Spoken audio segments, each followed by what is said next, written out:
Mas agora vamos falar de outro tema, que é um tema barra pesada, não sei, mas é um tema controverso, que é a questão do Vasco e Flamengo ser ou não em São Januário. Tem uma enquete para quem está nos acompanhando ao vivo no YouTube perguntando justamente isso. Vasco e Flamengo devem ser em São Januário? Sim, com 2 torcidas. Sim, com torcida única. Não, clássico é no Maracanã. Ou não, porque falta segurança. Tem reportagem hoje aqui no UOL, uma reportagem do Rodrigo Matos, falando que para receber o Flamengo em São Januário não vai ser fácil, né? Essa foi uma sugestão do Pedrinho, presidente do Vasco, falando que se for possível até com torcida única. Que seja com torcida única porque eu quero, tarará, tal. Só que tem barreiras de laudo e regras para ele pegar, para conseguir o Vasco jogar com o Flamengo em São Januário, que conta o Rodrigo Matos hoje aqui no UOL. Como, por exemplo, o laudo da CBF prevê que o estádio não pode receber clássicos, o São Januário, clássicos locais, né? E a Polícia Militar teria que mudar especificações de funcionamento do estádio e, por ser com torcida única, só poderia acontecer com a determinação da PM e o Ministério Público. Ó, vai ter que ser torcida única e tal, só se tivesse isso para poder acontecer. Mauro, o tema está lançado. Pode ou não, deve ou não, é justo ou não, enfim. Vamos lá. Eu acho que a discussão não é nem o direito ou não do Vasco jogar em São Januário. Para mim, a questão é torcida única e alguém levantar a possibilidade de torcida única do Rio de Janeiro, que foi o que fez o presidente do Vasco. Ele fala claramente, na entrevista ao podcast Cruz Maltino, que se for preciso, torcida única. E ninguém estava falando torcida única, ninguém fala nessa coisa horrorosa, né? Essa praga horrorosa que tem aqui em São Paulo e também já se espalhou por alguns estados brasileiros, que é a torcida única, que é o sinônimo de falência do Estado. Olha, eu não sou capaz de controlar 1.000, 2.000 caras que vão lá torcer para um time visitante. Eu sou incompetente, eu sou o Estado, sou incompetente, não consigo dar conta, então eu boto torcida única. Né? Mas não resolve também o problema da violência, que onde realmente tem briga, que não é nem no estádio, os caras continuam se matando. Mas é assim que eu faço porque dá para iludir parte da população, opinião pública, parte da imprensa que não acompanha o assunto, e eu vendo uma agenda positiva, né? Ok, beleza. O Rio de Janeiro, você sempre fala isso, você que morou lá e vai lá de vez em quando, o Rio de Janeiro tem uma série de problemas. É milícia, é o tráfico, violência, um monte de coisa. Mas ele tem uma coisa do futebol que é muito simbólica, que é o fato de você poder ir a um jogo do Vasco contra o Flamengo, com a camisa do Vasco, do Flamengo, e andar nos arredores do Maracanã, assistir lado a lado, se você quiser ficar no setor misto, se você quiser ficar só entre os seus, você vai para a torcida do Vasco, vai para a torcida do Flamengo. Fla-Flu é a mesma coisa. Botafogo e Flamengo, por exemplo, Maracanã, é 90-10, que o Botafogo coloca essa condição para jogar no Engenhão quando tem um mando. Mas os botafoguenses vão para o jogo também. E vão com a camisa do Botafogo, mesmo em minoria.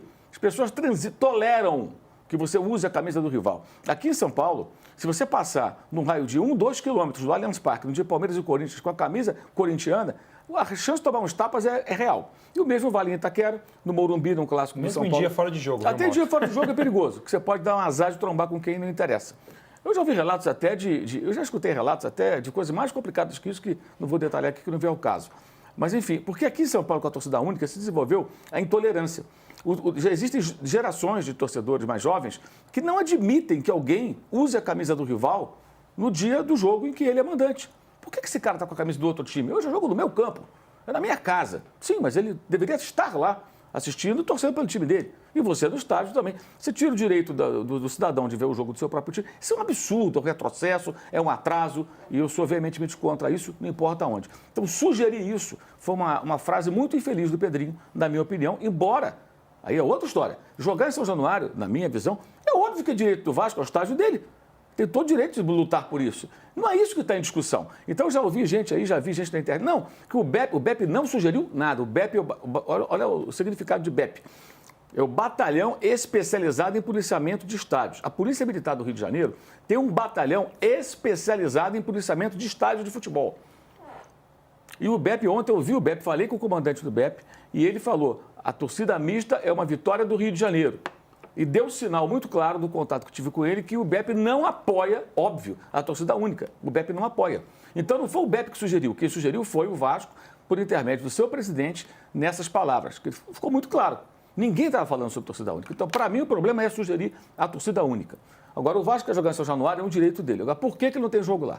O último Vasco-Flamengo em São Januário foi em 2017. 1-0, gol de Everton Cardoso, aquele atacante, aquele ponto que depois jogou pelo São Paulo.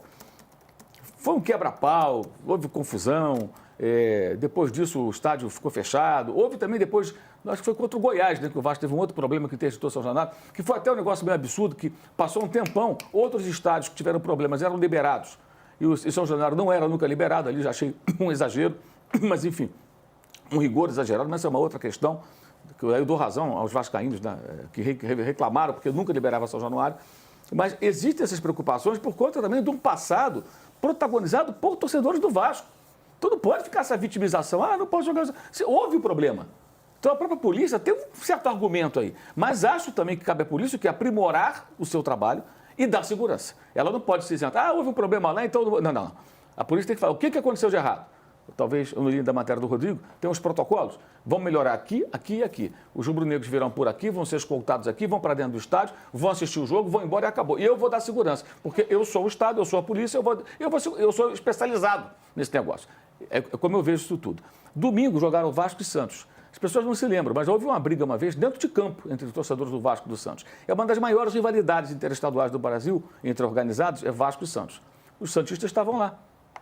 Teve até uma confusão entre eles mesmo em determinado momento, mas estavam lá. Tem um outro ingrediente aí que talvez preocupe alguns vascaínos, que é a volta da Força Jovem. A Força Jovem é a maior torcida organizada do Vasco, ficou anos banida e voltou agora. E tanto ela quanto a Fúria Jovem do Botafogo conseguiram voltar com uma espécie de apoio dos clubes. Os clubes concordaram e tal. Ter rubro-negros lá é acender um pavio que pode ter confusão com a Força Jovem. Não sei se tem vascaíno com medo disso e voltar a ter uma punição. Pode ser também que as torcidas do Flamengo, Raça e Jovem, estão punidas. Mas os caras vão ao jogo, né? Como a Mancha vai aos jogos, sem a camisa da Mancha, fica lá mostrando a camisa branca, igualzinho. Todo mundo sabe que é a Mancha que está ali. Quer dizer, punição para inglês ver também. Então, o problema, na minha visão, Tironi, não é jogar em São Januário, é o direito do Vasco lutar por isso. Entendo que a Polícia Militar tem, na minha visão, obrigação de criar as condições necessárias para que o jogo seja lá, mas torcida única jamais. Acho que isso é um absurdo. E aí tem um outro aspecto, que é uma opinião muito pessoal minha. Eu entendo que o Maracanã, os dois jogos, as duas torcidas, dividindo o estádio, né, dando a oportunidade de dividir, depende de quem vai mais ao estádio, mas abrindo ingressos em quantidade iguais para as duas torcidas, é uma tradição do Rio que não deveria ser ferida. Eu acho que isso você perde muito. O Rio de Janeiro, ele sofre se os jogos foram todos 90-10. Porque se tiver torcida do Flamengo também em São Januário, 90%, 10%, vai ser igual, vai ter reciprocidade na volta. O Flamengo vai dizer, tá bom, Flamengo e Vasco vai ser como o Flamengo e um time de outro estado. Um cantinho lá para a torcida do Vasco e eu vou ficar com o Maracanã inteiro quase todo para mim. Eu acho uma pena. Mas é uma opinião minha, talvez uma visão um pouco romântica, pode ser, mas é uma opinião minha. Agora, o discurso também, já ouvi isso, Flamengo e Fluminense se apossaram do Maracanã. E o Botafogo se apossou do Engenhão? É curioso, não é só o Maracanã que fala. E o detalhe, eu fui contra eu fui contra o Pan-Americano, fui contra, publicamente trabalhava junto em outro local, cansei de falar isso, contra a Copa do Mundo do Brasil, contra a Olimpíada no Brasil, sou contra esses eventos todos do Brasil. O Brasil acho que não deveria se meter nesse negócio. Consequentemente, nunca fui a favor da construção do Engenhão, do estupro do Maracanã e a construção desse estádio horroroso que está lá no lugar do nosso Maracanã, que foi destruído. Sempre fui contra isso tudo. Então, eu fico muito à vontade para dizer, criaram esses equipamentos, como eles chamam, mas ia fazer o quê? É largar lá o Engenhão? Botafogo pegou e arrendou. César Maia, o prefeito, fez a licitação, o Botafogo ganhou legalmente. Fla-Flu, a mesma coisa. Agora, quando teve a pandemia, por exemplo, Maracanã ficou dando prejuízo. Quem jogava lá sem público, só tendo que tirar de outro caixa para pagar a despesa? Fluminense e Flamengo. Por que o Vasco nunca foi jogar lá? Também não quis, não tinha essa responsabilidade. Então, o Fla-Flu assumiram o estádio que estaria onerando o contribuinte, porque aquilo era o equipamento estadual. Como sempre deu despesa. O Maracanã sempre foi subsidiado pelo Estado, gente. Então, agora, Fluminense e Flamengo tomaram conta. E quando o Flamengo assumiu, ainda na gestão do Bandeira de Melo, depois daquela aventura da Ilha do Urubu, quando montou o estádio da Ilha do Governador, o Maracanã estava em péssimas condições. O Flamengo que assumiu o estádio, reformou ali, recuperou, numa situação de emergência, aí teve licitações temporárias e agora uma de 20 anos. Então, o que aconteceu lá, também não acho que é o ideal. Também discuto muito esse modelo. Acho que tanto o Botafogo como o Flamengo e o Fluminense, na minha visão, devolvem muito pouco à população para os equipamentos construídos com dinheiro do contribuinte. Tudo isso eu acho que é discutível, sim. Mas está lá. São os dois que estão cuidando do Maracanã. Então o Vasco diz, não me sinto mais em casa.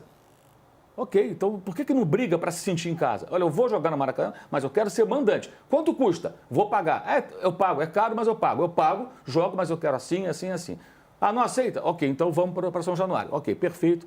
Problema nenhum. Mas aí é uma questão muito de opinião, de discussão. O fato concreto é, torcida única do Rio de Janeiro, não. Não. E quem levanta essa bola está sujeito a ser criticado por essa manifestação infeliz, pelo menos na minha opinião, na opinião de muita gente. Torcida única não. Jogar em São Januário é o desejo do Vasco, lute até o final. Polícia Militar, é sua obrigação atender o desejo do Vasco. Essa é a minha opinião. Tô com o Mauro nessa, só vou passar a bola para o Danilo.